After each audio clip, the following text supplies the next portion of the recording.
And welcome back to another lecture of Probability and Measure, the unseasonably warm edition. Today we'll be discussing a wonderful topic in the field of mathematics, that is, the integral. But not just the regular integral, the Lebesgue integral. Or, more generally, we can ask for a measurable function, what is its integral? Is it in fact integrable? And what kind of theorems can we prove about the existence and convergence properties of integrals? We'll be talking about three amazing theorems, which are Monotone Convergence, Fatou's Lemma, and Dominated Convergence. They're all coming up in today's lecture in Probability and Measure. So stay tuned for that.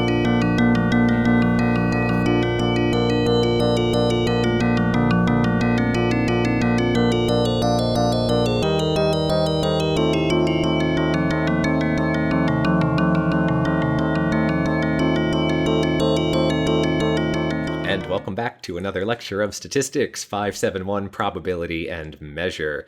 Today we'll be starting a great topic in the venue of measure theory, which is integration theory. Perhaps one of the main reasons why all of this stuff was developed in the first place was to extend the idea of the Riemann integral to, well, a more general theory of the integral. Specifically, the Lebesgue integral is what we'll be looking at, but well, it will be what we're looking at. In this case, we're just going to be looking at the general integral with respect to, well, whatever measure we want, which is great because ultimately we'll be interested in probability measures and we'll want to integrate with respect to them. How in the world do you define an integral in this general measure space or measure theory setting? We're going to find out now. All right, so this lecture is on integration and convergence because there's going to be a lot of convergence theorems that we're going to need in order to, well, make use of these integrals. So we're going to need a couple things first. The first is let's get this. There we go. We will be considering measurable functions. Last lecture, right? Measurable functions. F, which are going to map from omega, I didn't define my space yet, I'll do that in 1 second, into the extended real line, which is minus infinity to plus infinity inclusive, square brackets. I'll say where, of course, omega f, script f, is a measurable space. Because we haven't given it a measure yet, so it's just measurable. We have an omega and we have a sigma field. Good enough for now.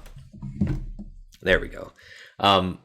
We need infinity in here, mainly because, I'll say we include infinity, and I guess minus, or I'll say plus or minus infinity. So we can consider sets like f inverse of infinity, which would be, right, a subset. I guess possibly the whole thing, but that would be a really weird function, or not really interesting function, actually, I guess. A subset of omega, right, which is all of the points in omega that get mapped into infinity by f, right? So this is just, it allows us to work with functions like that. We're also going to need a new notation. If you're actually in my real class, you would have seen this notation already in the assignment. But for those, well, just for consistency's sake, and in case, these lectures are being viewed by someone not in the class, then we have a new notation, which is fi increase, up arrow, that is, f. Okay, so what's that mean? Well, this means, and we're assuming here, let's say I going to infinity, right? I didn't explicitly say that, but what this means is that fi of omega converges to f omega, and this is for all omega in omega.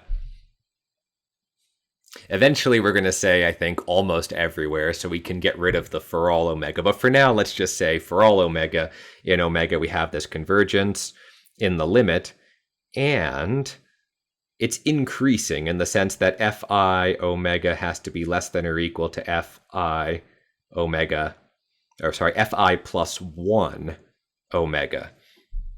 Which means that as I gets bigger, f can only get bigger. It might stay the same, or it might get bigger, but it can't go down.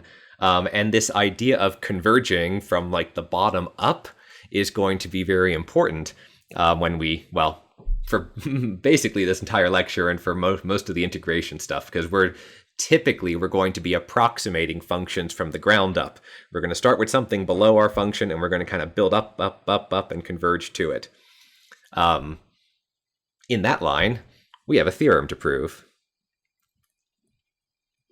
So the first theorem of this lecture is about, well, the space of all measurable functions, and the linear space of measurable functions.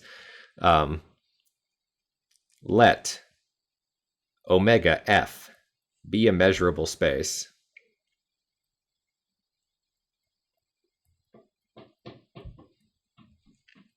And A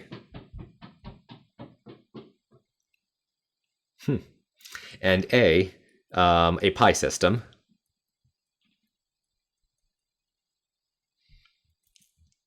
such that it generates the sigma field. So sigma A is going to be F.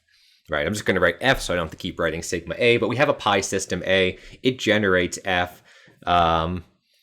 And now we're going to say the next let V, script V, I guess, be a linear space, right? Linear or sometimes vector space. I think those are interchangeable. Basically means the things in this space can be added together. It's closed under addition and it's closed under scalar multiplication. So I can multiply by a real number, I'm still in the space. I can add 2 elements from the space, still in the space. So V is going to be a linear space that contains, well, 2 things, or 2 types of things. The first thing it's going to contain is all indicators, which include the indicator for the entire set omega and the indicator functions A. This is for each A in the pi system, script A. So not all the indicator functions over F, but just the indicator function for the entire space omega, which may or may not be in the pi system, I guess. Yeah, of course, because if we were to sigmify the pi system, right? If we were to construct a sigma field from it, then we would need countable unions. So you could certainly have a pi system that does not contain omega, but where the sigma field generated by A does contain omega. Anyway, we have all those indicator functions, and we're going to be closed under these increasing sequences, I guess. It's also going to contain all functions f such that there exists, a lot of shorthand, a sequence fi in the vector, or in the linear space, such that fi increases to f. So we construct this V again. It has indicator functions, and it allows for closure under increasing, I guess, increasing sequences like this. Then the claim of the theorem is that V contains all measurable functions.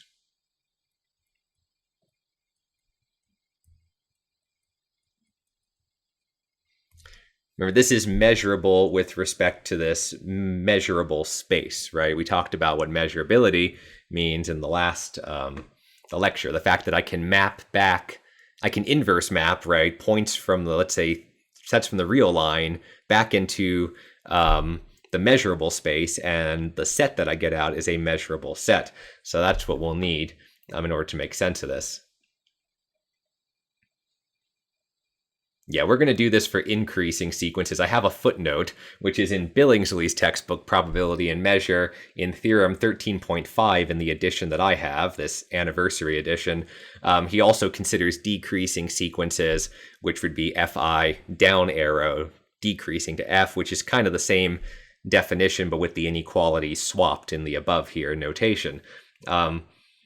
Dealing with negatives in measure theory is super annoying, and we'll talk about how to get around that later. But I just wanted to point that out, that you could also have a similar notation, which is fi going down to f versus fi going up to f. Right, well, this is a short proof, but let's do it anyway. So we know that, just to restate it, we can do this shorthand. The indicator of set A is in V, right? That's from where we started. Now, let script L, what's it going to be? It's going to be a lambda system, right? Whenever I write script L, you kind of know what's coming. Plus, we started with a pi system, so when I'm starting with a pi system, very likely Dinkin pi lambda is going to show up here, and we're going to need a lambda system. But nevertheless, L is just going to be some set. It's going to be all of the sets within the sigma field such that the indicator function is in this V, this linear space. So the claim is that L is a lambda system. I'm not going to show that, but you can try it yourself. It's not too bad. Just go back to the definition of what a lambda system is and check that the sets that make up a lambda, the properties of the lambda system, hold for this collection L. Yeah, so as a result, right, because this is a lambda system, therefore, that implies that since A is contained in L, this further implies that the sigma field generated by A, which is F, is contained in L, and therefore L is equal to F. Which means that L, the lambda system we just constructed, or the one that allegedly is a lambda system, you gotta check that, is the same as the sigma field F. Cool. And what does that mean? One more therefore, and then I'm going to stop writing all these silly 3 dots. Right? Therefore, the indicator function for set B is in this space, and this is for all B for the entire sigma field. Which means for any set in my sigma field F, the indicator function lies in this linear space V. Okay, so we've taken, basically, if we go back up to the top here, right, we started with just indicator functions for A. We've extended this to all indicator functions for sets B. Now what we want to do is we want to extend this to measurable functions. First, we're going to do non-negative, so that's like the first step. So we'll say next, let f be a non-negative measurable function. Non-negative is going to make our lives a little bit easier here. Right, then we can write, maybe I don't want to say we can write it. I guess we can define. We can define a sequence fi, and fi is going to be 2 to the minus I times the floor of 2 to the I f. So what is that weird looking thing? it's a simple function that is below f. So basically what we did is that to draw a picture is probably the easiest, right?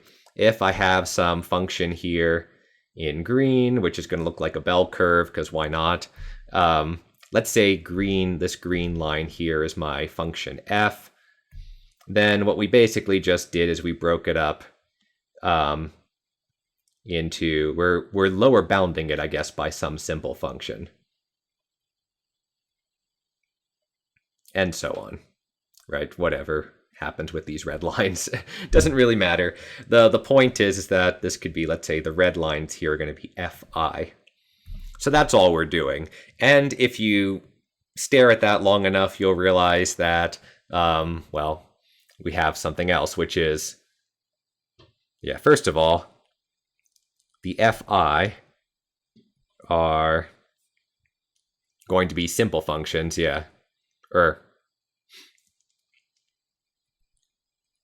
simple functions from the last class. They are a linear combination of indicator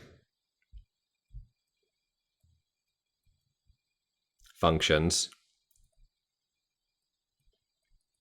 Hence, if they're a linear combination of indicator functions, that implies that the fi must also be in this linear space V, because again, linear space closed under addition, so I'm just adding up a bunch of indicator functions in order to get, I guess, a scaled sum of indicator functions. So it's not just the sum of them, but I'm also multiplying by weights to each of these indicator functions. That's also going to be in V. And then lastly, we're going to use property 2 here, which is this increasing sequences. And then we'll say furthermore,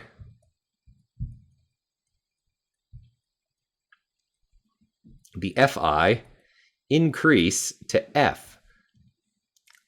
Therefore, by property number 2 in our conditions on V above, we have that f is also in V.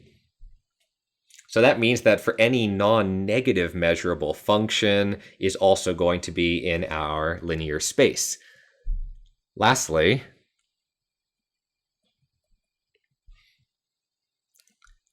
for a general measurable f, general meaning that, again, it could be positive or negative, we write f is equal to f plus minus f minus, where I forget if I introduced this notation already, but we'll just, where f plus and f minus are non-negative measurable functions.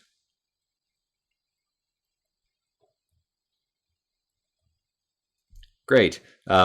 Just to make sure, I forget if I introduced this in a previous lecture, but f plus, right, is just going to equal f, I guess I should write of omega to give it an argument.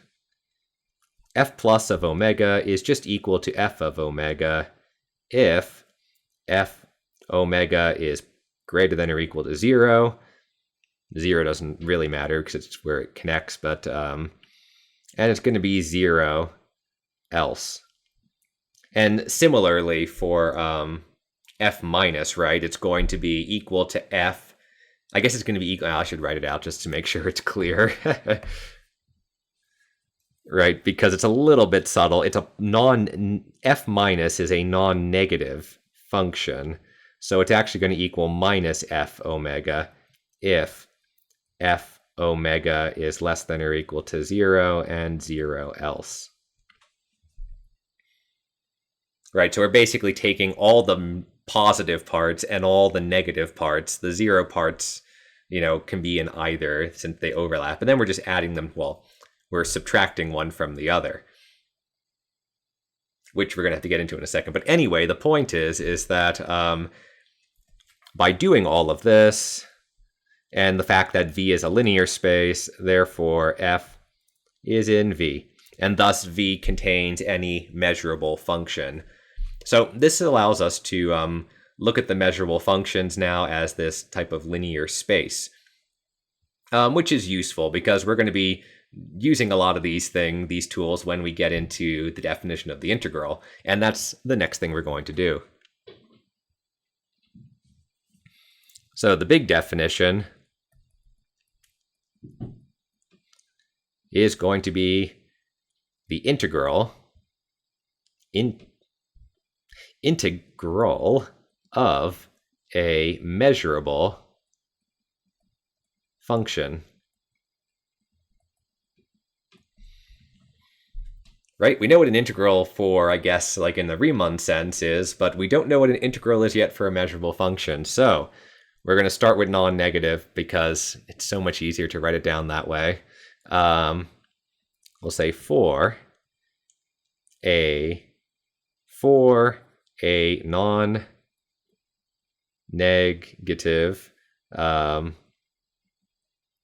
measurable f, which maps from omega into the, well, I guess r plus we'll say, so r plus will include 0. It's funny, I actually wrote in my notes mapping into the plus or minus, mapping in my notes I wrote it like this, I think because I wasn't sure which way I wanted to define it at first.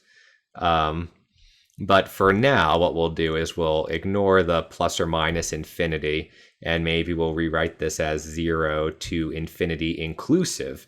And then we'll get to the negatives in a minute. Anyway, we define this notation, right? Remember, we're kind of starting from nothing, so this notation doesn't exist yet. It only exists in the sense for simple functions. We talked about simple functions in the last lecture, right, where we can define this idea of an integral. For a general measurable function, what we're going to do is we're going to consider the supremum over the sum over I, we'll say I and I for some index set, of the inf of f omega in the set AI times the measure mu of AI. And this supremum, so first, what is AI and what's the sup over? I'll say where the sup is taken over all, I think, yeah, finite. That's a good thing. Not countable, but finite partitions of course, if you have a countable one, you can kind of get there finitely in the limit, but nevertheless, the sup is taken over all finite partitions AI, I in I of omega.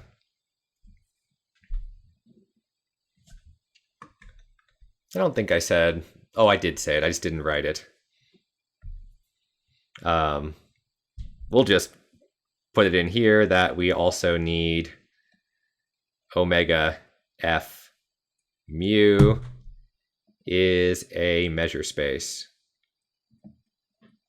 So we actually need a measure now. It doesn't have to be a sigma finite measure. It often will be a sigma finite measure to make our lives easier. And in some of the theorems to come, we're going to need to restrict ourselves to sigma finite measures. But in general, we just have a measure on some measurable space, and we can define the integral in this way. The point being is that all the AIs might have like infinite measure, right? So this might not be the best, smartest thing to define, but I mean, you can still write it down, right? Anyway, the point, there's a couple points to make.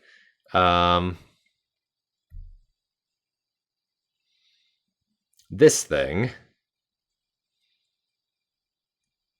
we'll say inside this square brackets, we have a simple function.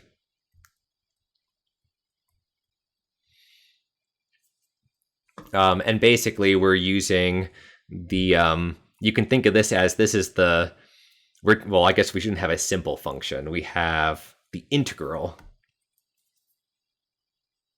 from last time, the integral of a simple function, right? What we're saying is that we have a simple function with weights that are in terms of the inf of our function f omega for omega in AI. That's like just a number, right? That's just a scalar value. And then we have a set A. So this itself is what we're really saying is the integral of f with respect to the measure mu is defined as the supremum of the integral over all possible simple functions that are kind of below, that lie below f. So I'll say, i.e., the integral of f d mu is a sup over all simple g such that 0 is less than or equal to g is less than or equal to f. Now, that's just for positive,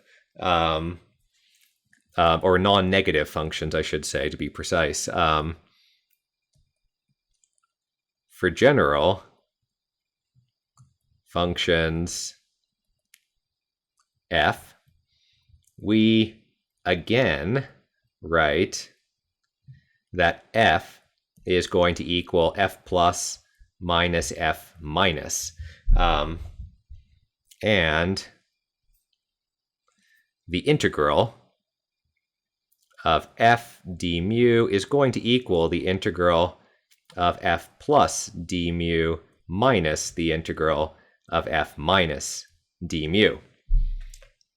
Now, there could be some little issues here, right? Again, where f plus and f minus are non-negative measurable functions. But this could lead to some trouble, depending on if these things are infinite or not. So we have a little note about dealing with infinity. How do we deal with infinity in this case? So to deal with infinity, right, what we're going to need to do is have some conventions. So in this course, we're going to have a few things, like 0 times infinity is going to equal 0, and c times infinity is going to equal infinity for any c greater than 0. This is kind of reasonable because if we have, we'll say e.g., if f is equal to 0 on a, where the measure of a is infinite, we still want, I guess, the integral over a of f d mu to be 0. So it's like if I have a constant function that's just 0 on an entire set and I want to integrate it over that entire set, even if that set is infinity, I still want it to be 0. So that's kind of where that's coming from. Also, and this is very important for what I wrote up here, which is infinity minus infinity is undefined.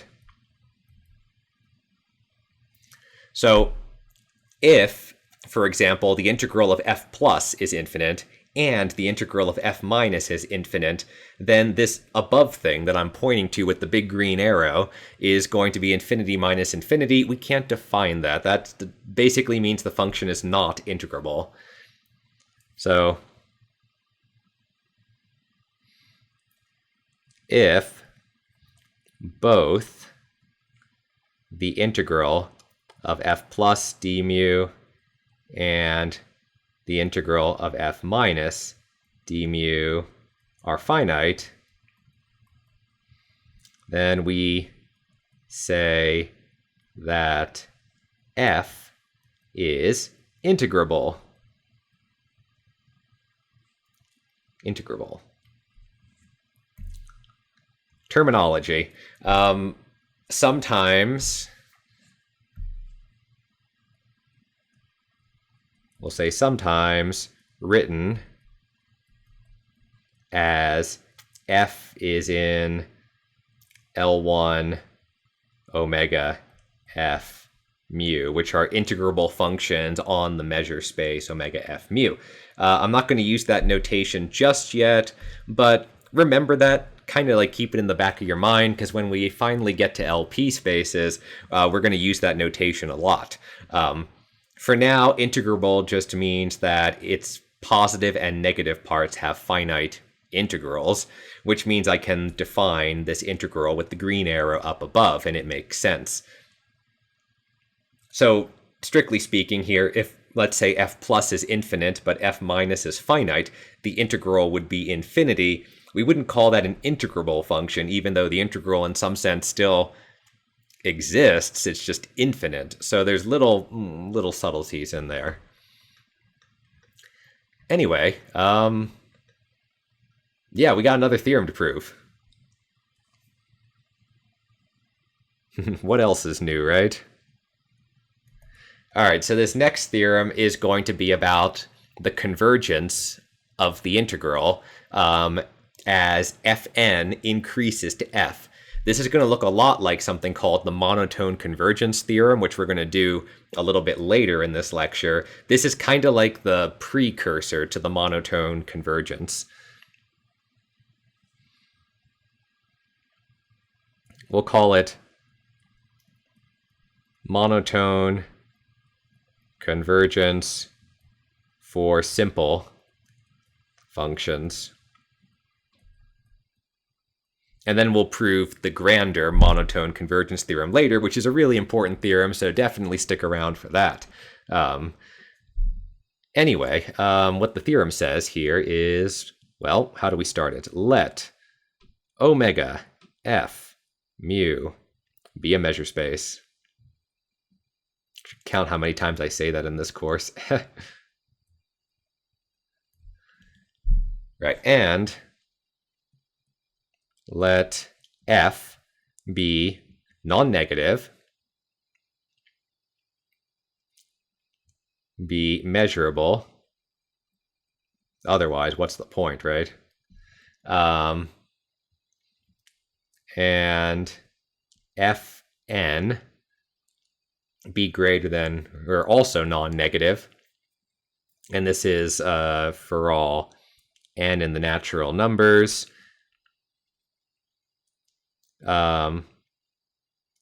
Be measurable as well,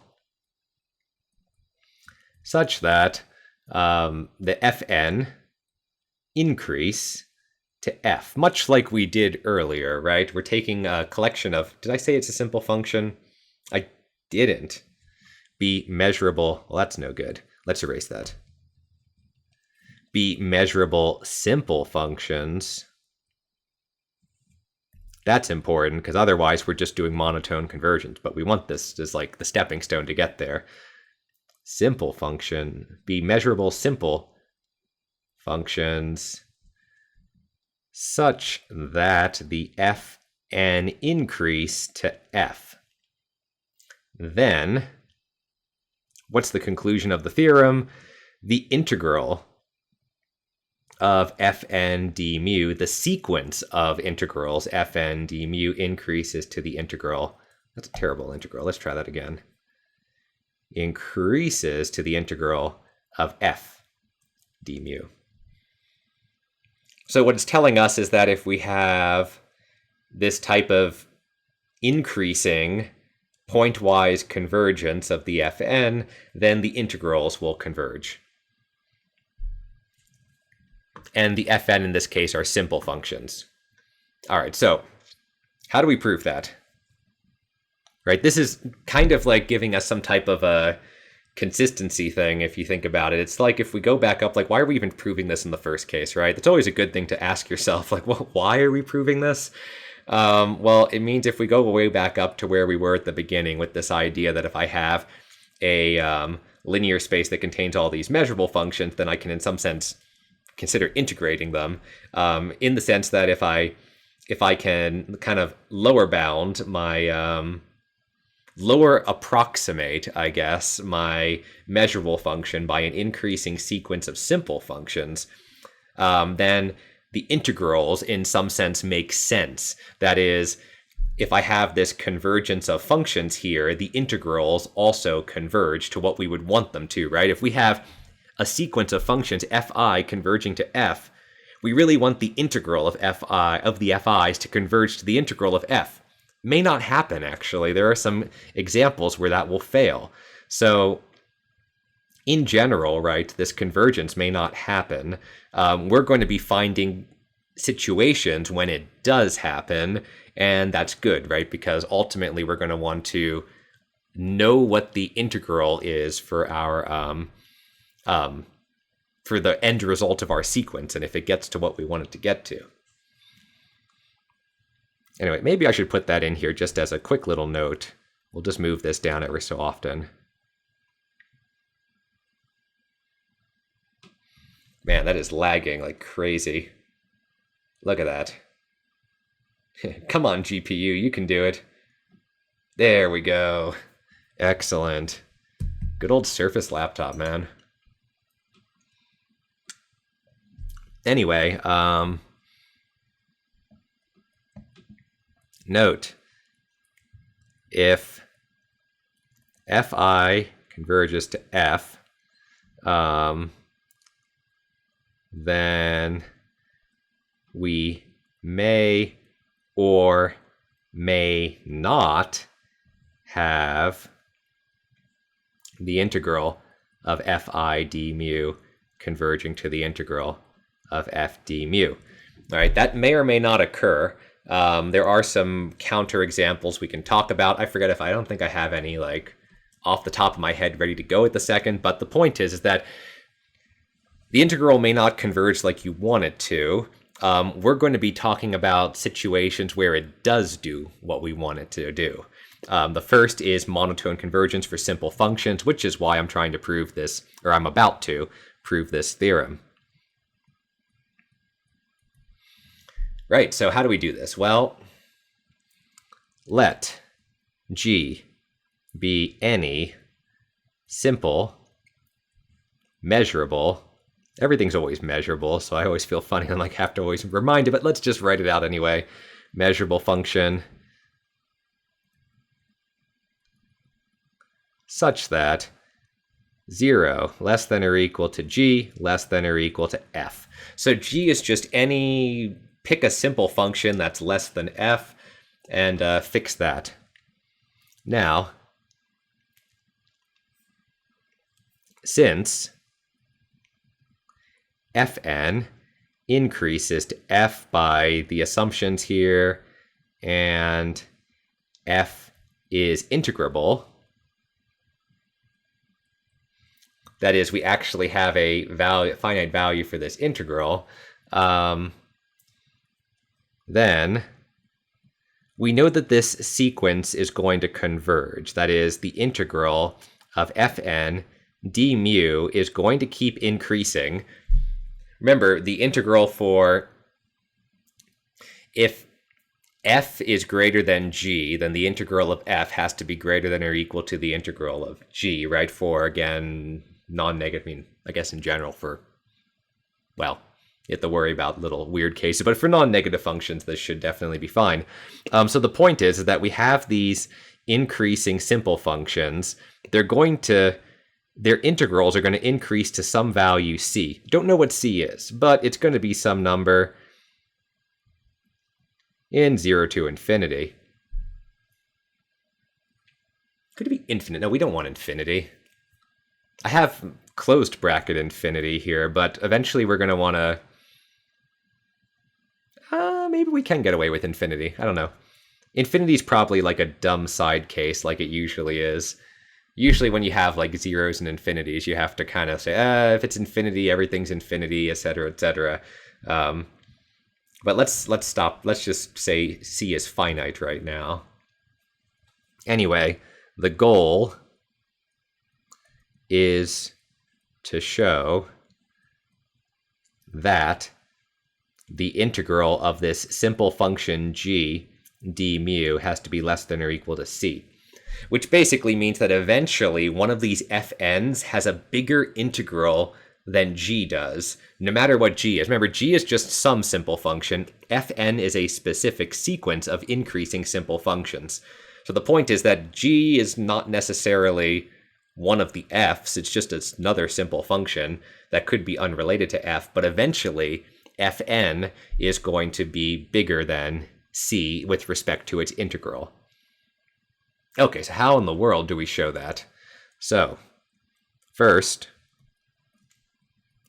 we write g as a simple function, right? Let's just write it all out, and we'll say it's going to be the sum for I in some index set I of ai times the indicator of, well, some set ai where the ai are a disjoint partition of omega. Great, so we took omega, cut it into a bunch of pieces, ai, finite in this case, right? Simple functions, fairly certain we define those as being finite, a finite partition. Yeah, it probably should be the case. Nevertheless, we have that. First we write this, I'll say, and similarly, we can write each fn can be thought of as the sum for j in some index set j of little bj indicator of the set bj here, where the bj would also be a disjoint partition of omega, etc., etc. I guess if I really wanted to, I could indicate that these things would be dependent on n.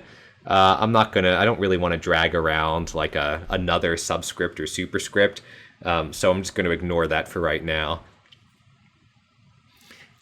Anyway, that means that we can take our fn and we can write it. Well, first, what we can do is, I guess we can is sort of split it up over each of the ai. Remember, fn is in terms of the bj sets, but we also have these ai sets, which are another disjoint partition. So what we can do is we can rewrite them as follows. So all I'm doing is I'm saying, well, fn is going to equal fn on each of the AIs. The AIs are a disjoint partition, so I can write it like this. But more interestingly is that I can replace this with a sum over I and j in their respective index sets, the coefficient bj, and now we're going to have ai intersect bj as our indicator function. So now we have a double sum over a whole bunch of indicator functions. And furthermore, the integral of fn d mu can be written as the sum over I in I of the integral over ai f and d mu. So basically we're taking this integral, and if I don't write anything in the bottom, I'm assuming we're integrating over all of omega, right? I mean, what I didn't write here is that there's an omega in the corner, just because it's typically assumed that we're just integrating over the entire space omega if I don't say anything. In this case, what we're doing is we're taking omega, right, cutting it into disjoint, a finite collection of disjoint AIs, and now we're taking fn and we're integrating it over each of the AIs. So hence, I'll say we need to show that for each I in the index set I, that what happens? That in the limit as n goes to infinity, that the integral over ai of fn d mu is going to be greater than or equal to ai mu ai, capital AI. Right, what we're basically doing is we're taking g is up here in the green box that I'm giving it. If we integrate, right, what is the integral of g d mu is just going to be the sum of the ai mu capital AI, right? This is our definition of this in green here is just our definition of the integral for a simple function. And what we're saying is let's just look at each set AI individually and try to, well, bound from above, show that this limit is eventually, right, in the limit, this integral of fn is eventually bigger than ai times the measure of the set a capital AI. So first, if ai is equal to 0, then we're done. Right? If ai is equal to 0, fn has to be non-negative. We're done. That inequality holds, right? This inequality is now our main focus for the rest of the proof. If, instead, more interestingly, ai is strictly greater than 0, then we can divide, just to get rid of it, by ai, and w log, right, without loss of generality, that great little term in mathematics, we take ai to equal 1. So in this case, again, we want it to be finite. That's why I was like, I feel like we shouldn't have infinite in this case. Which means all these AIs need to be some finite positive value. And that means we can divide by that number, and we can normalize it to 1. So we'll say, and consider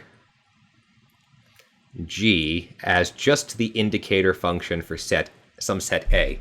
So what we've done now is we've said, okay, g is a simple function, but you know what? We don't really need to worry about a general simple function. We can just show that this thing holds, this works for g just being an indicator function for some set A. Then we're done. So we're just simplifying the setting, and now we're going to hit it with some epsilons. Always a good day when you get to bring an epsilon into your proof, right? So now we'll say for any epsilon greater than 0. Make sure I don't lose my train of thought here in this. There's so much notation about to come. Sorry about that. For any epsilon greater than 0, we define the set Cn to be all of the x in the set A, such that fn of x is greater than 1 minus epsilon. Okay. So, right, fn, again, is our increasing sequence of simple functions.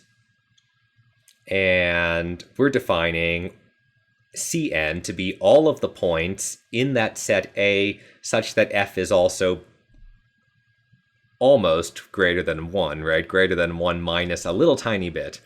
So then what we have is we know that because fn increases to f, we know that Cn is going to increase to A, which means this is a little bit different. We used this up arrow notation before to indicate an increasing sequence of real values. In this case, I'm saying Cn, a set, increases to A. That means that C1 subset, C2 subset, dot, dot, dot, dot, dot. And eventually, well,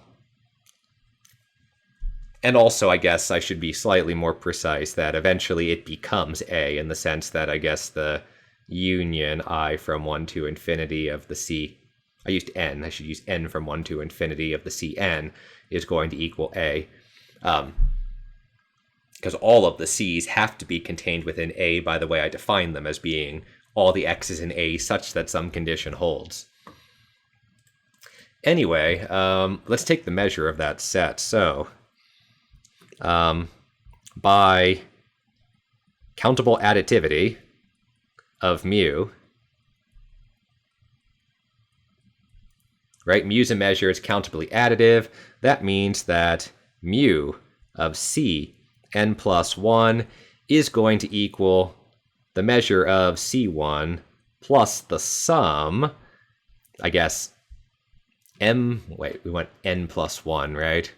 Okay, so we'll take m from 1 to n, and we will consider mu of C m plus 1 minus C m.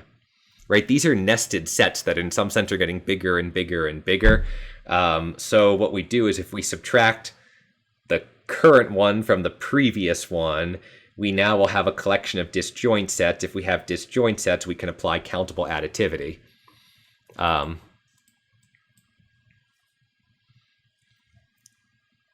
And what we get is that the measure of this will increase to the measure of A. Now, by definition of the set Cn, since we'll say the integral of fn d mu is going to be bounded above or bounded below by 1 minus epsilon mu. Oh, I think I should have written this as should be, well,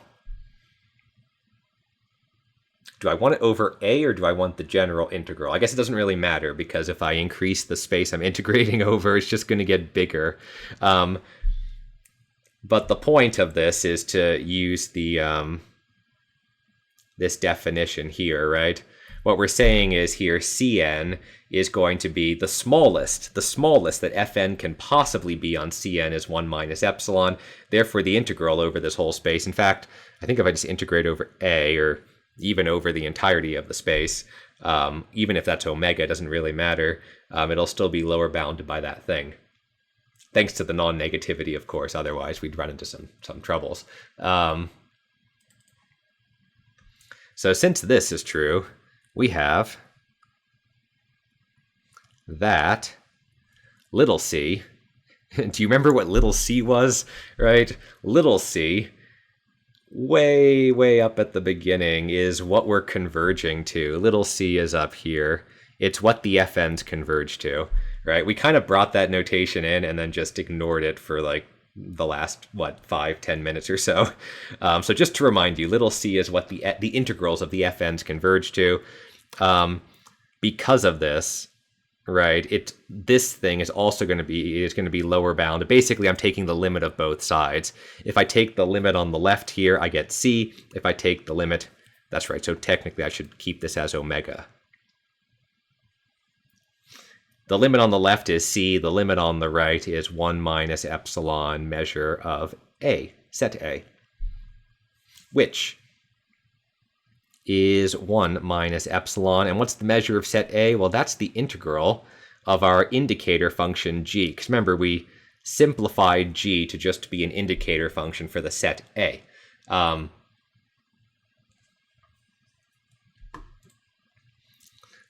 Therefore, take epsilon to 0 to get that the integral of g d mu has to be bounded above by c.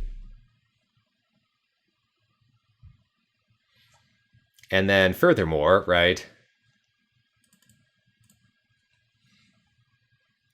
as this holds for any simple g less than or equal to f, we have that the integral of f d mu has to be less than or equal to c as well. Right, we could make this slightly more precise if we wanted by including more epsilons and stuff, but roughly what it's saying is that, right, if it holds for any simple functions, then, and the simple, right, then it's going to hold for this that are less than f, it's going to hold for f as well, because we can get the simple functions to be, I guess, arbitrarily close to f.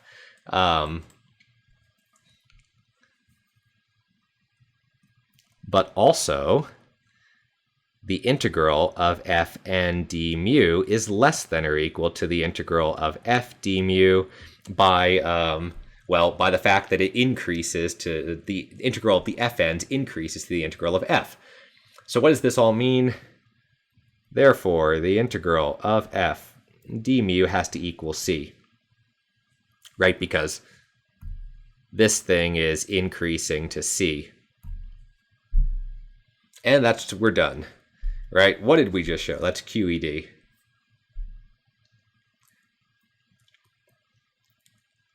Right, what did we show? We showed that this increasing sequence of fn, the integral here, will converge in the limit. And it converges to c. Don't really care what c is, just the fact that there is a c and we can converge to it. Right. Now we have to talk about the idea of things holding in an almost everywhere or almost surely sense, which is going to be very important for, everything that's to come, because we typically don't want conditions to hold everywhere. We want conditions to hold almost everywhere. That'll be made more precise in the next theorem. All right, so we have another theorem to prove before we get into all the convergence theorems that I love to go through. And this one is about functions being equal almost everywhere. We talked about this at the end of the last lecture, the idea that if two functions are equal almost everywhere, it means they only differ on a set of measure 0. So almost everywhere is implicitly referring to some measure, right? If we need a measure space, we need a measure to say that something holds almost everywhere, because we need the places where it doesn't hold to have a measure of 0. Let me write this all down. Maybe it'll make a little more sense. Let omega f mu be a measure space. Once again, I don't think we require any sigma finiteness or anything. We're just going to talk about a measure space. And let f and g map from omega into the extended real line.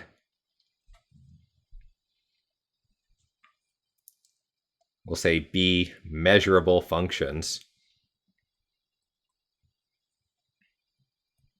which is, like, again, always the case, but write it down nevertheless.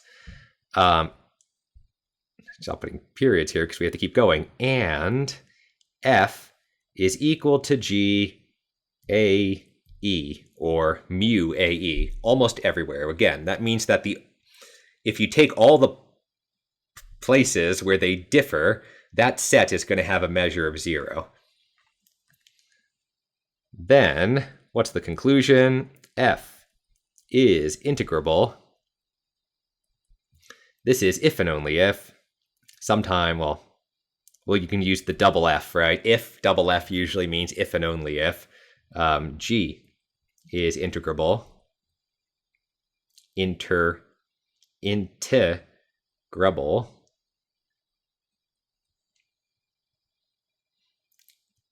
And if this is the case, that is, if they are both integrable, then their integrals coincide.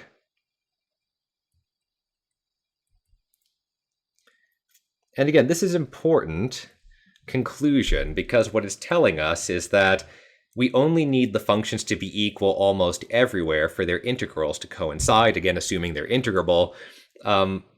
which means that when we're proving theorems about integrals, like we're going to be doing for all of these convergence theorems that are about to come, monotone convergence, Fatou's lemma, dominated convergence, the statement, the conditions of the theorem only have to hold almost everywhere, which means when you have convergence, you could have one point where you have really dumb convergence. It just goes off to infinity or something. But as long as it works almost everywhere, almost surely, if we're probabilists, then we're good, right? Okay. And it basically means that we can modify a function on a set of measure 0, and nothing changes with respect to the integral, or in some sense, the inference that we're doing, the results of measure theory. How do we prove this? Okay, well, let's define let f equal to g on, not and, on omega minus n, where n, again, I'll just write it out, where the measure of set n is going to be 0, null set. For any measurable h that maps from omega into the extended real line,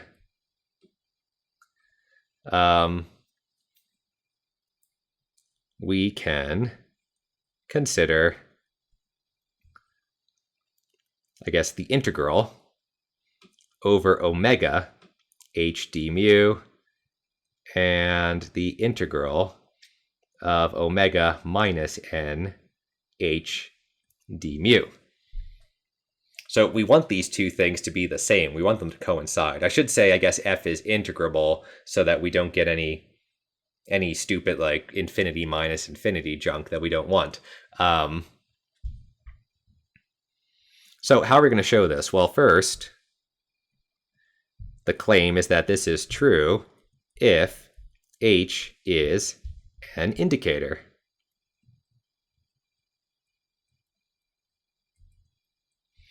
I think you might start to notice a pattern here, right?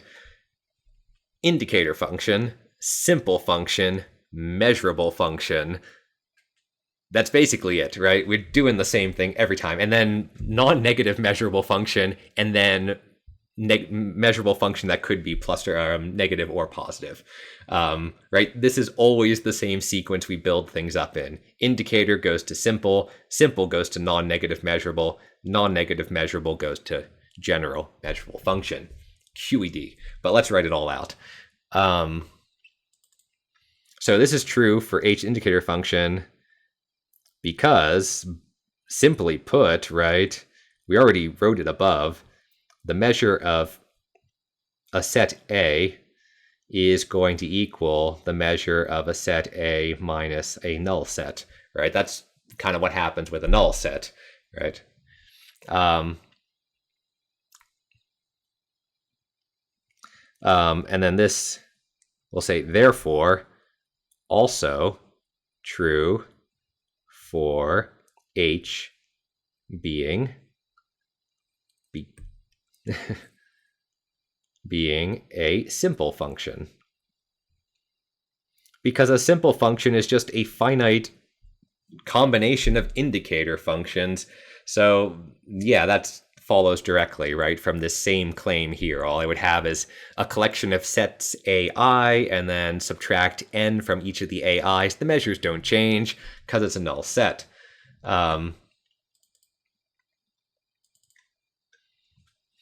Yeah. And then we go from the previous, I should say simple, non-negative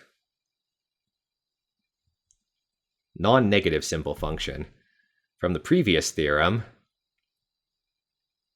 we can take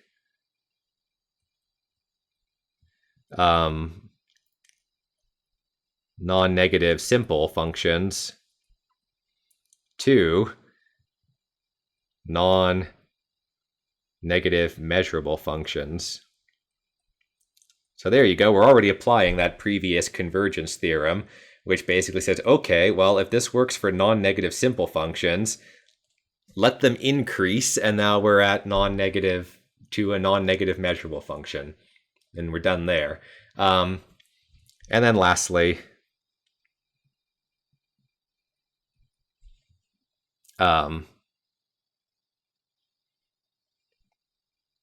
write the integral of h d mu equal to the integral of the positive bit minus the integral of the negative bit, and we're done, basically, right? What we're saying is, okay, it works for measurable.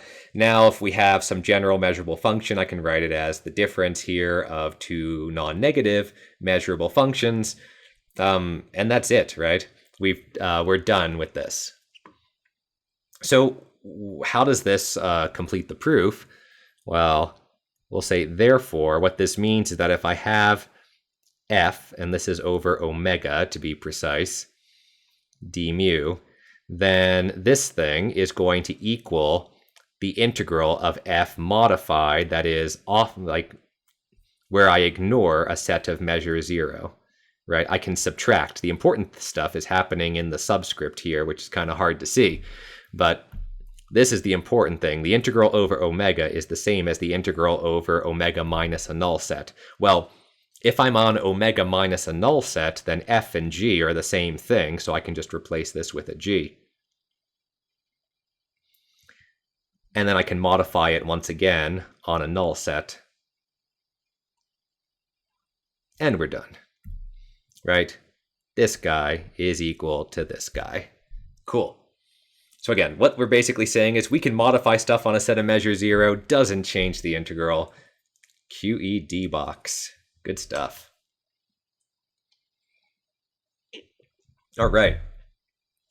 This lecture might go slightly longer than before, the other ones, than my usual 80 to 90 minutes that I shoot for, because there are 3 super important theorems. I want to prove them all before we're done. When I took this measure theory for the first time, I took it as an undergrad at McGill University. I was taught by a guy named Paul Koussis, Dr. Paul Koussis, who's got to be quite old at this point, because I think he was my grandmother's age, and if my grandmother were here, she would be 30, not 30, what am I saying, 30, she would be 94 years old, so Dr. Koussis is probably somewhere around that, 93, 94, 95, if he's still lurking around the city of Montreal. Anyway, he kind of said over and over and over again that these 3 theorems that are coming, monotone convergence, Fatou's lemma, and dominated convergence, are basically all you need. Like, they're the most important thing, and you can do all of this measure theory and abstract integration with these theorems. And we're going to see these all coming back. So the point is, pay attention and kind of remember these theorems, because they're super useful. When I took that course, we were using Rudin's textbook, the green one here, this real analysis and probability, or real and complex analysis. So Rudin didn't really care about probability theory, and he just wanted to do abstract integration. So his approach is very different than the one that we're taking here. Nevertheless, these theorems are super important. So in my lecture notes, I'm calling this 3 important convergence theorems.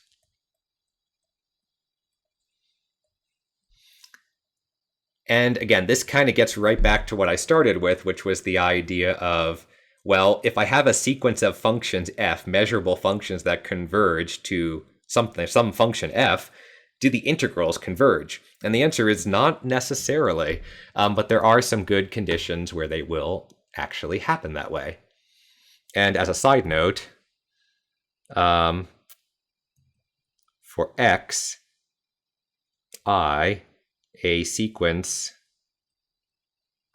of measurable random variables, right? Because again, if we're thinking about this in probability class, then we're going to want to talk about random variables as measurable functions on a probability space.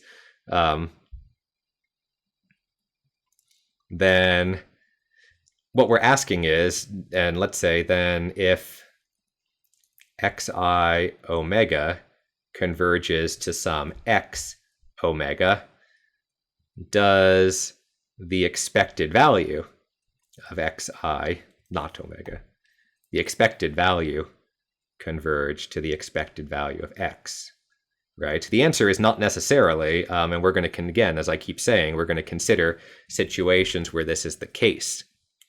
But I just want to highlight how this could be, why these are interesting. If you only really care about probability, it's still super interesting because it's going to tell us when we can have convergence of moments and things like that. Because remember, a lot of probability and statistics is really based around the moments of distributions.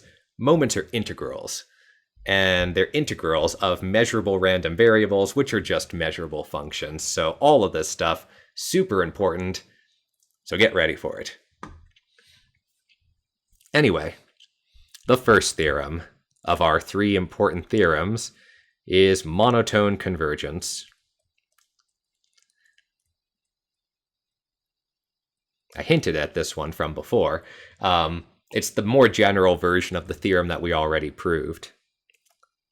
Let omega f mu be a measure space.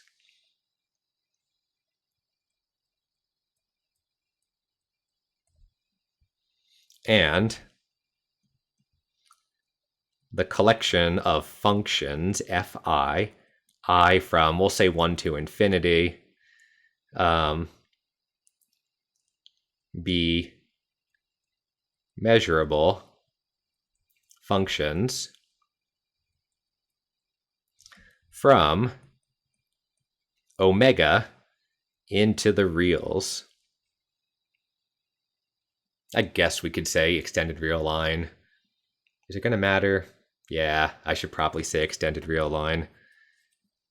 I'll be honest, you might notice if you're listening to me, sometimes these little subtleties, like, do I want to include infinity or not? It's like, I always hate this part of it. But yeah, I think we need to include infinity because we want to, yeah, we'll include infinity. Anyway, such that the fi's increase to f, and this is mu almost everywhere, which means it's pointwise convergence of these functions. That is, fi omega increases to f omega for almost all omega, almost everywhere. Oh yes, and importantly enough, there's one little condition here, which is we need the integral of f1, and thus the other ones, because of the increasing nature here, to not be negative infinity, or else bad things can happen. So given all of this, the conclusion of the theorem is that the integral of the fi d mu are going to increase to the integral of f d mu. So we get that convergence that we are looking for. Again, this is exactly the same theorem as before, except that now we're working with measurable functions, and I'm kind of implying that almost everywhere theorem that we just talked about, that really we only need these conditions to hold almost everywhere. That is the convergence condition to hold for almost every, I guess, mu almost everywhere for this to work. All right, let's prove it. Proof. So first, here's an interesting note. We didn't assume that f is measurable.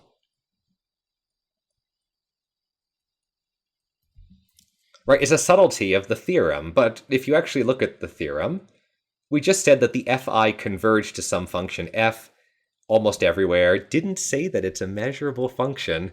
We're going to prove that it's a measurable function. But it is. And that's the first thing we need to show. So, for C, a real number, not infinity, well, I guess we could, well, no, we don't need infinity. Consider the sets C to infinity closed, which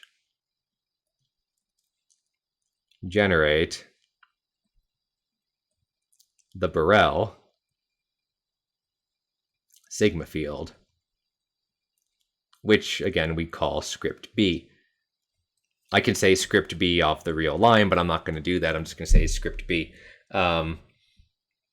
Right, so I should say we're proving not just that it's measurable, it's Borel measurable, right, with respect to the Borel sigma field on the real line. So specific, right? When we're dealing with measurable functions, we're going from measure space into, or from a measurable space into another measurable space. When we're not saying anything, we're just going to sort of always assuming that the answer is the Borel sigma field on the real line, because that's typically what we're always working with as our output destination. Anyway, since fi increases to f, what we have is that f inverse applied to this set. So I'm taking this half infinite interval and I'm mapping it back into omega. And when I map it back into omega, because of this increasing nature, oh, this is a not minus, it's inverse, f to the minus 1, we can write this as the union I from 1 to infinity of fi inverse c infinity, c to infinity. Right, because if f is going to map this set back into omega, then any point that gets mapped, any point in omega that lives in f inverse applied to the interval c to infinity has to live in at least one of the fi inverses applied to c to infinity. In this case, it's increasing. So I guess that's why, right? Because this thing can only get... it's the reason why we're using that, because, right, fi can only get bigger, right, as I increases. So if some omega gets mapped into a value that's greater than c for fi, as I increases, that point omega will still be in there. So in some sense, it's what we're getting in in the limit. Nevertheless, the point is that since because we know that the fi's are measurable, that implies that this set is in our sigma field. That is, that it's a measurable function, therefore it maps the sets back into measurable sets, the sets in our sigma field, and therefore f is measurable. Remember, the point is that we just showed that f is going to map back any of these c to infinity intervals into a set in our sigma field. And since these half-open intervals, half-open infinite intervals, can be used to generate the Borel sigma field, we're done, right? Because we showed in an earlier, I think it was last lecture, that we only need this to work, measurability to work, for a collection of subsets that generate the sigma field, not every subset in the sigma field, which is good because it makes our lives a whole lot easier, right? Otherwise, it would be almost intractable if we had to check every single type of set in the Borel sigma. I don't even know if you can do that, but you can do it this way. That's what matters. Okay, so f is measurable. That's step one of the proof. What do we do next? Okay, well, what do we do next? So now, next, let's say, assume that f1, the smallest in our sequence of functions, the lowest down the totem pole here, is going to be greater than or equal to 0. And for each fi, we take, remember the fi's are measurable functions, we take simple functions gij such that gij increases to fi. This is j going to infinity. So what are we going to do here? We already know that we have monotone convergence for simple functions. Now we just have a sequence of measurable functions. What we're going to do is we're going to have simple functions converging to each of our measurable functions, and then the measurable functions converging up to f. So it's kind of a neat thing in some sense. It's like every measurable function gets its own collection of simple functions that converge. So we say, therefore, by a previous, not specifically the last theorem I proved, but by a previous theorem, that is monotone convergence for simple functions, what we have is that the integral of the gij d mu increase to fi d mu. That one we're done. But now we need to make sure that it makes sense to continue increasing in I, right? We want to do a limit in I. So furthermore,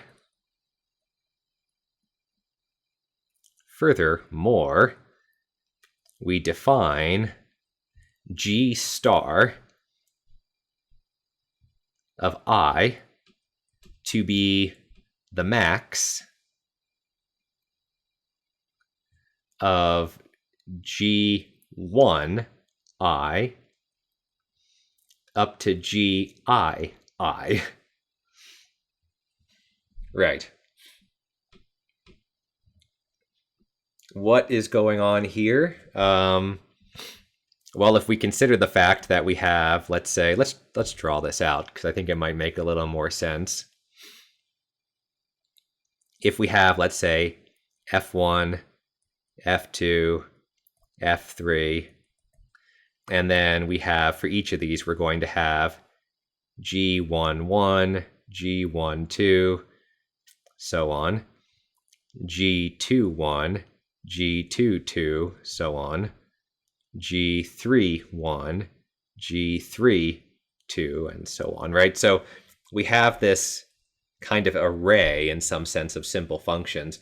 What we're doing here is we're going to the ith column, right? This is I equal 1, I equal 2, and so on. And then this, wait, I did that wrong. Row. We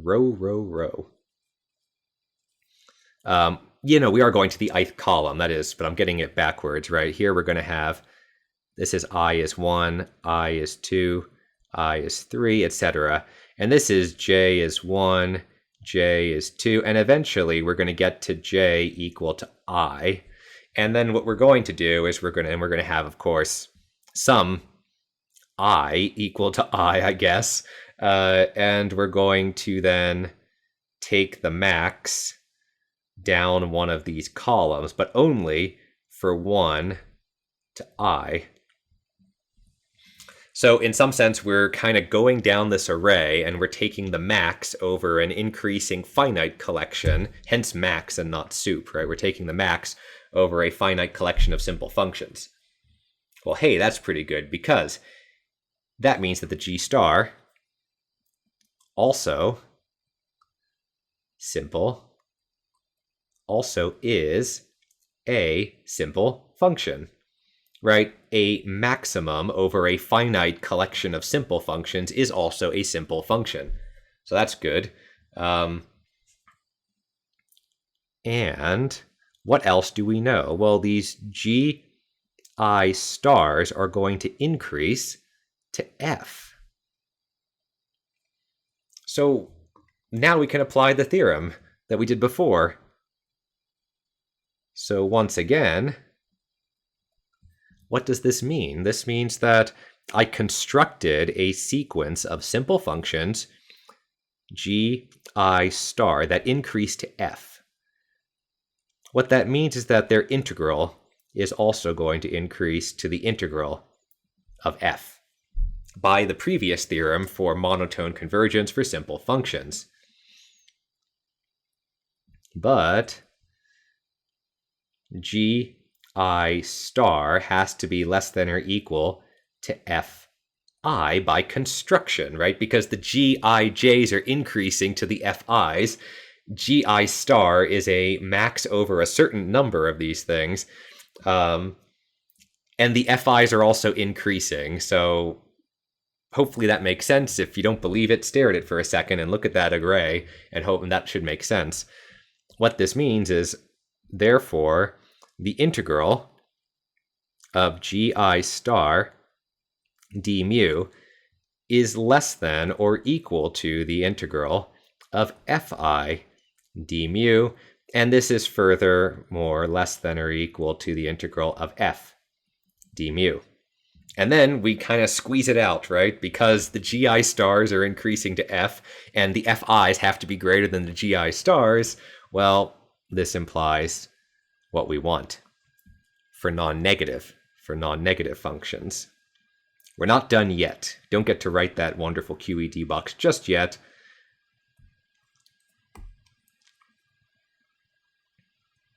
F d mu. My f's are starting to look like integral signs with a slash through them.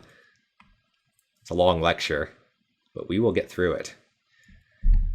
Anyway, yeah, so that's pretty cool. So we are now done for non-negative functions, i.e., we started with fi, or f1, which is the smallest one, being greater than or equal to 0. So f1 is non-negative, then everything is non-negative because it's all increasing, right? Hence monotone. Okay, let's do it the other way. Now, we assume that now we're going to do things slightly different. We're going to take f, the actual f that we're converging to, and assume that it's a non-positive function. That's right, we were kind of doing this monotone increasing convergence. So before we took the smallest thing and we assumed it was greater than or equal to 0. Now we're taking the biggest thing and we're assuming it's less than or equal to 0. So therefore, fi increasing to f implies that, watch the minus signs, because they can get tricky. If the fi's are increasing to f, then if I multiply everything by -1, I get that the negative fi's are decreasing to negative f. Let h equal -f and hi equal -fi.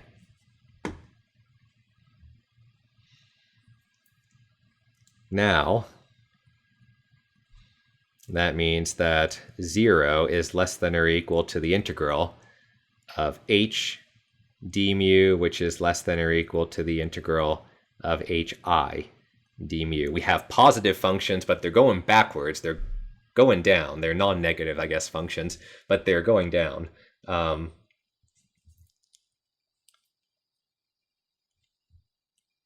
Next, I always use now and next as like, next, we note that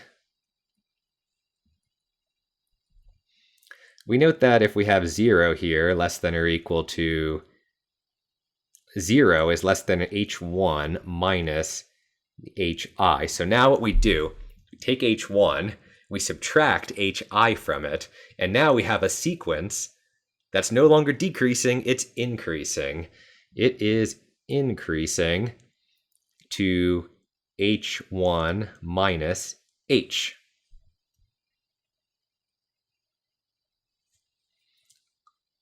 Therefore, from above, we now have an increasing sequence of measurable non-negative functions, which means that the integral of h1 minus hi d mu is going to increase to the integral of h1 minus h d mu. Now, all of these, the h all have finite integrals, which means we're allowed to subtract. So, by subtraction, note all integrals are finite. If they're not all finite, we can't subtract, and just as a side note, that's the good reason why we have this condition here. At the very top of the screen here, we have this condition that f1 has to be greater than minus infinity. That's going to be important because we want to be able to subtract things, and this is allowing us to subtract stuff. Anyway, because we're allowed to do subtraction, I can subtract h1 from both sides of this equation, right? I have an h1 here and I have an h1 there. I can subtract both of these. And what do we get?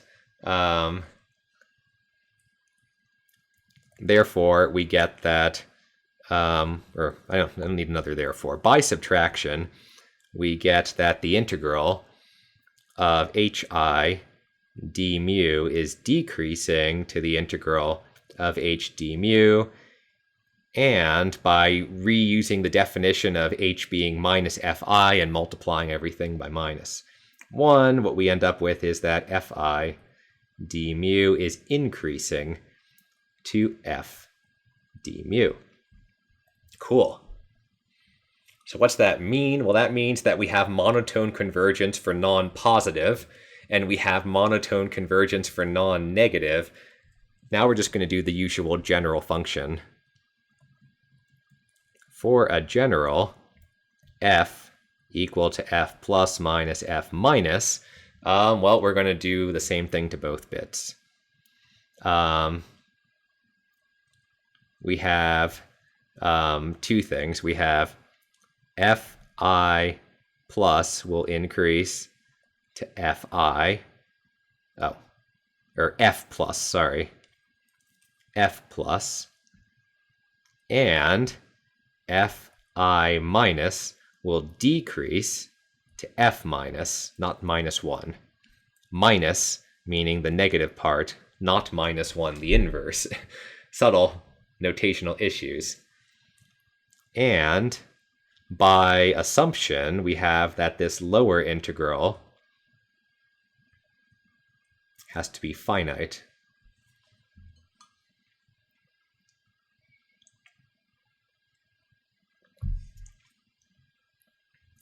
Nope. Come on. OneNote, what are you doing? OneNote's having a little bit of a break. There we go. Therefore, from above, what we get is we get that this integral of the fi plus d mu is going to increase to f plus d mu. And we're going to get that f minus I d mu is going to, in this case, decrease, right? Yeah, make sure I get my arrows go in the right direction. Decrease to f minus d mu. And therefore, because f is equal to f plus minus f minus, we're going to get that just the integral of the fi d mu is going to increase to the integral of f d mu. And that's a QED. We're done. Whew. Now, I have a remark here in the notes which basically says that, well, one, we only need this to hold the increasing convergence to hold almost everywhere. Again, just to emphasize that we could have convergence fail on a set of measure 0. Doesn't matter for monotone convergence. Secondly, we could redo the entire thing. Maybe I'll write this one down. I'll just put a note. Note. We can also prove a monotone convergence theorem for fi decreasing to f such that the integral of f1 d mu is less than infinity. And we get a similar monotone convergence for decreasing sequences. We're often going to want to use the increasing one because, as you saw earlier, oftentimes we're trying to approximate things from below, and we have these increasing sequences of functions. So it's going to be this is a very useful theorem. Typically, we want it going up, but you could also do it going down. You will see in some textbooks where they will kind of do it both ways, kind of in this, but in this case, I'm not going to write it out for decreasing sequences. It's the same thing. You just have to flip all the signs everywhere. You do need this finiteness condition, so it's good to not forget that these conditions on the very first function hold. Otherwise, you can get some erroneous results. So that has to hold, or else things won't necessarily work. You can find some interesting counterexamples of that. I'm not going to write any of them down now because I'd like to prove Fatou's lemma and dominated convergence, and we're already running a little bit long for these lectures. So the next theorem is called Fatou's lemma.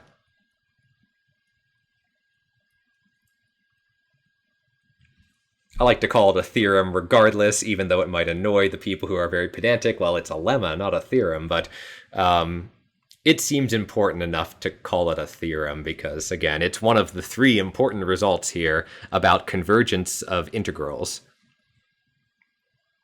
Anyway, let omega f mu be what else? A measure space. Always have to check to make sure I'm not forgetting. No, I think all of these we can just do general measure spaces. Later, if I recall, when we get to product measures, we're going to need some sigma finite measure space. But here, omega f mu, it's a measure space. Let fi, I from 1 to infinity, be non-negative measurable functions mapping omega into, I said R, but I guess we could do the extended real line. Double check that. I think the extended real line should be fine. That's usually what we're actually doing. Anyway, the conclusion comes next, which is then the integral of the lim inf of the fi's d mu is less than or equal to the lim inf of the integral of the fi's d mu. Cool. So Fatou's lemma is a little bit more opaque. I mean, because lim infs, in general, are a little bit harder, I think, to think about than increasing sequences. Like monotone convergence, I got that. We're going up, we're going up, we're going up. Integral converges. Here it's well, wait. It basically says I can take a lim inf out of an integral, and the thing will only get bigger. Can be useful, will be useful. Let's prove it. All right, so this is a shorter proof thanks to, because we just proved monotone convergence, and we're going to use monotone convergence to get this result. So first is a recall, because of course we all remember what a lim inf is, right? Recall that the lim inf of fi for I going to infinity is going to equal the sup over j, the inf over I greater than or equal to j of the fi. Lim inf is a sup of an inf. All right. Hence, what we can do is we can let G sub j be the inf. It's the inner thing here. It's the inf of fi such that I is greater than or equal to j. Okay, so now we have a sequence of GJs. It's a bit of a tongue twister. Then, what do the GJs do? The GJs increase because as j increases, the thing I'm taking an inf over decreases. So the inf can only get bigger as I restrict what I'm infing over, right? Therefore, the GJs are going to increase to the lim inf I going to infinity of the fi's. Well, hey, that sounds a lot like monotone convergence. And, always good to check, f1 has to be greater than or equal to 0 because we assume that everything is non-negative. Otherwise, well, we would need to have some other condition to double check so that we can apply monotone convergence. Otherwise, again, monotone convergence may fail. That's why we need a condition like this. Anyway, by monotone convergence,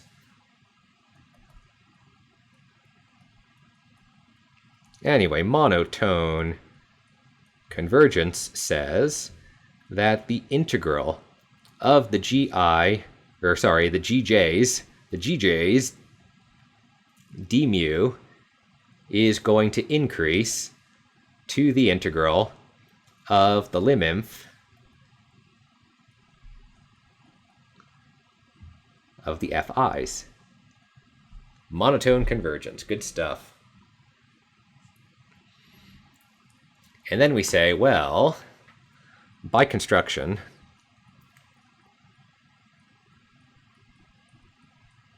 GJ has to be less than or equal to fi for any I greater than or equal to j, right? This is because Gj is an inf over a bunch of fi's. So we're saying, well, if it has to be the smallest or smaller, a least, or what is it? A greatest lower bound over all the fi's, then for any individual fi, it can't be any bigger than it, less than or equal to it. Therefore, by the ordering, I guess, of the integral, that implies that the integral of Gj d mu is less than or equal to the integral of fi d mu. Cool. This is, again, for all I greater than or equal to j, specifically. And subsequently, once again, we have that the integral of the Gj d mu, therefore, must be less than or equal to the inf for I greater than or equal to j of the integral, the fi d mu, right? If Gj, the integral of Gj is less than or equal to all of the integrals of the fi's, then it has to be less than or equal to the inf over all of the integrals of the fi's, again, I being greater than or equal to j. Lastly, take j to infinity to get what? Well, as j goes to infinity, we have the limit j going to infinity of the integral of the Gj's d mu. We already know what that does, right? That's this line up here. It converges monotonically to the lim inf. So here we get, well, this is just going to be not that line. That line just says that it pointwise converges. Monotone convergence, important difference. Monotone convergence says that the integrals converge. Therefore, I can apply this limit to the integral of the Gj's and get that it converges to the integral of the lim inf I going to infinity fi's d mu. But we're not done yet. Because applying this bit here, this second half here, we know that all of the GJs have to be less than or equal to the inf of the integral of the i's. So what happens if we stick a limit as j goes to infinity? Well, in front of our inf, we get a lim inf. So this is less than or equal to lim inf I from 1 to infinity fi d mu. And we're done. QED box. Right, just to indicate, right, this is this last bit, which is being taken here and shoved into this last one. So the maybe I should have used a different color. This first result is coming from monotone convergence, and the second, the inequality, is coming from upper bounding the GJs by the integral of the GJs by the inf over all the FIs, the integral of the FIs. It's a lot easier to write than to say out loud, right? Anyway, this is kind of a neat result. Maybe not as intuitive as monotone convergence, but it basically allows us to swap from taking a lim inf over a collection of functions to taking a lim inf over, well, in some sense, a bunch of values, right? Because FIs are just going to be some collection. And notice here, right, the FIs aren't necessarily converging to something, right? Lim inf is going to exist even if the limit doesn't exist. So lim inf is just sup of inf, right? And that's going to work. All right, we got one more to do. It's going to take like another 5 minutes, so stick with me. It's dominated convergence, and this one is also super useful. Let's prove some dominated convergence, and then I'm going to let my throat rest, because, yeah, this is a nice long one. But, again, super important theorems, so I'm going to cram them all in here.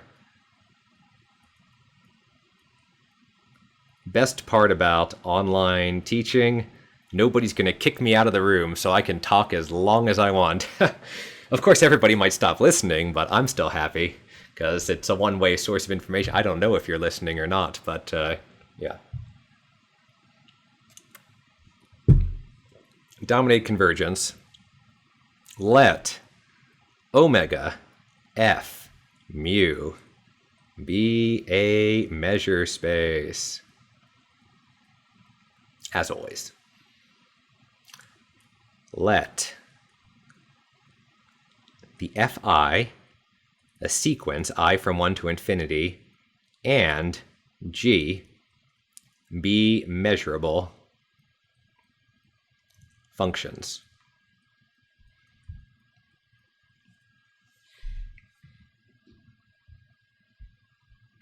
Oh, and I guess absolutely integrable.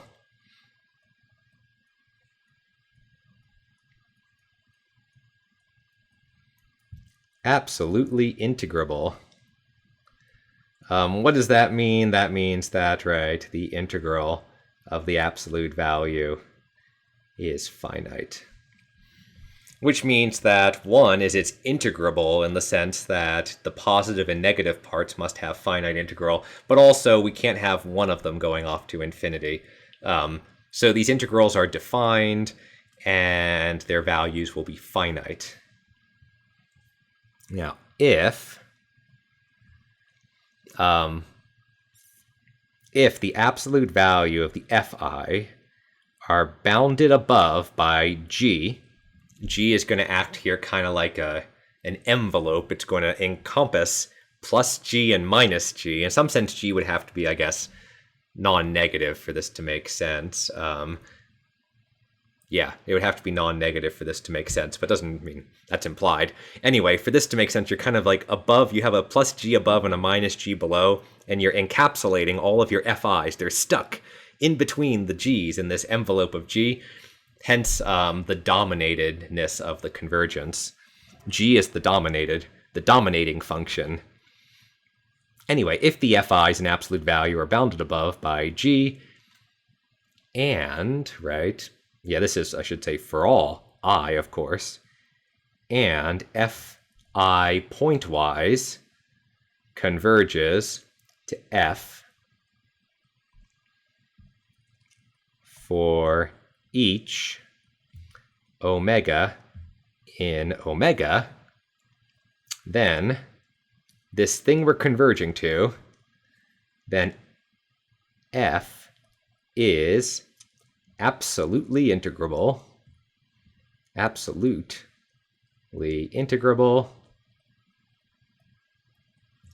and what do you think? The integrals are going to converge. And the integral of the fi d mu is going to converge, not necessarily increasing or decreasing, it's just going to converge to the integral of f d mu. So this gives us a good condition to check to whether or not the integrals will converge. Namely, if there exists some dominating function g, then I can get my integrals to converge. How do we prove it? Well, we already did all the hard work, so this is just going to be a pretty short proof. Right, so first we're going to introduce some notation. Kind of annoying notation, but you know what? I was trying to think of the best way to do it, and I can either drag around a bunch of mins and maxes, imps and soups everywhere, or we'll just write it like this. So fi wedge, I guess, or I guess that's like the wedge for wedge product and things like that. So fi wedge is going to be the inf over the fj such that j is greater than or equal to I. And similarly, we're going to use fiv, kind of the v product, right? Fiv is going to be the soup of the fj. Is that the one I want? Yeah. The soup, j greater than or equal to I.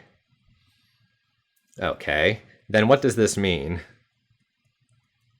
Then fi, I guess, inf, is less than or equal to fi. And this is less than or equal to fi soup. Okay, so we've got a little bit of an above and a below thing going on here. Also, fi inf is going to increase to fi.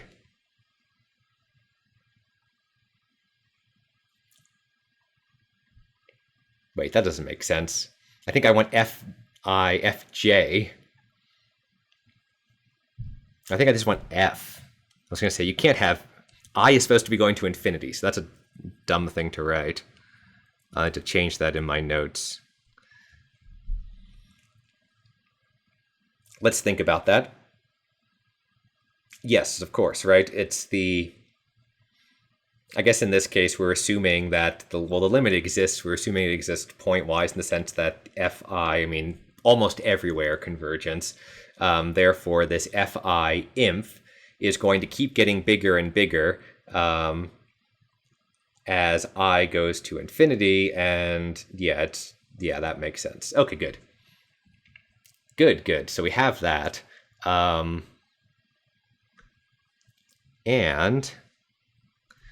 more importantly, we also have that, well, not more importantly, similarly importantly, we have that f1 inf has to be greater than, or d mu,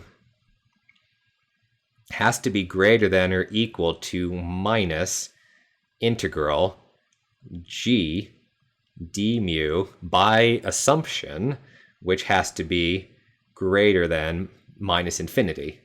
This is monotone convergence again. We need to double check that the smallest one, f1, is not going to have an integral of minus infinity. The dominating function g comes in here, right here, in order to tell us that, okay, maybe we don't know exactly what these f's are doing, but we know there's a g, and g is encapsulating them all, and g is going to make sure that the smallest f doesn't have an integral that's equal to minus infinity, because that would be bad. That would break monotone convergence, and if that were the case, then I couldn't write this, which is what I want to write, which is that the integral of the infs increase to the integral of f. Okay, so now we got one going up. What are we going to do? We're going to take the soup and we're going to go down. Yeah, so, and now we basically do the same for FIV, or FI soup. That is, that FIV is going to decrease to F, right? It's kind of above it, but as the, I guess in this case, I goes to infinity, it's going to go down, down, down until we get to F. Hence, we have basically the same thing, that our integral here is decreasing. Again, to make this precise, we would want to do the same steps. Just check that we would want to use g again like this to upper bound f1, I guess, or f1v, f1 soup, to show that it has to have a finite integral. Otherwise, monotone convergence breaks and the theorem breaks. We don't want that to happen. Cool. And since the integral of fi inf d mu is less than or equal to the integral of fi d mu is less than or equal to the integral of fi soup d mu, we're done, right? Because basically it means that this thing is going to converge to the integral of f d mu, and this thing is going to converge to the integral of f d mu. There's only one thing that our fi can do, and that's converge to the integral of f d mu. And it looks like my recording just stopped after 2 hours. I guess Windows is like, no, I'm done. No more screen recording. Nevertheless, that was the last thing I needed to write. So, doesn't really matter. We're done, which is the point that we get that. You don't get to see my QED box, but I'm going to draw it in here anyway. I like the QED box. Right, well, that was very long, but everything very important nevertheless. What did we do? We introduced the idea of the integral, and we proved a whole bunch of theorems about how integrals can converge, because just because your function converges doesn't mean your integral is going to converge. You've got to check some of these theorem conditions to make sure that your integrals actually converge. That's what we want. Next time, we'll be doing Lebesgue-Stieltjes measure, which is a lot of fun, and product measure, which is, well, going to be a little bit of a headache, but we'll get to Fubini's theorem that we can swap orders of integration. All good stuff coming up in the next video lecture, so see you there.